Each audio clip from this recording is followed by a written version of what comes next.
So I grew up and I was pretty much an atheist. I'm going to try and see if I have enough time to tell about one of two incidences that brought me to Christ, made me a Christian. I was calling myself a Christian anyways, even though I was raised Jewish. But I was in Israel as a federal agent with an OIG, and it was during the height of the Second Intifada, so nobody was there on tours. There was a lot of violence, car bombings and shit going on, kidnappings. And as one of the guys, the Israeli intelligence guys that was leading me around, he brought me to the Jordan River where Christ was baptized.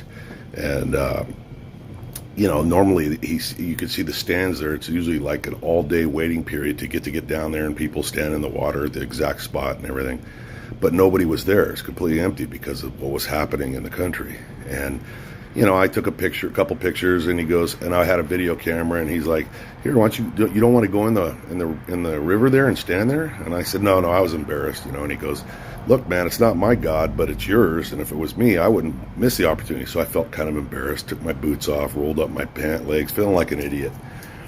And when I stepped into the Jordan River, he was filming me. And I felt like I just stepped on 17.2 billion volts of electricity. It went through my entire body and into my soul. And he was going, and the video is like, I don't know where it is. I lost it during my divorce. But he was like, "Well, Mike, how do you feel?" And I had such a lump in my throat, I couldn't talk, and tears were pouring down my face. And I was so confused. I was like, what the hell's going on here in my mind? And I couldn't say anything. I just kind of smiled, and I just couldn't get anything out.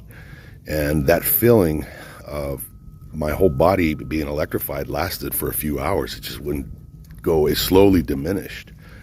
But that was round one that told me, oh, man, something big here, man, something huge. And let me tell you, it wasn't on my mind. When I got in there, I was more vain, thinking, what an idiot I'm going to look like while standing in the Jordan River. One of the most profound experiences of my life.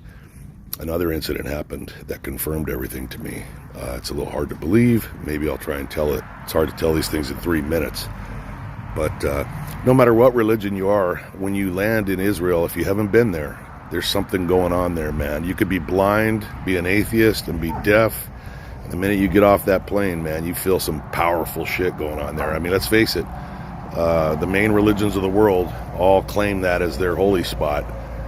And it's palatable, man. Palatable. It's unbelievable. So that's my story.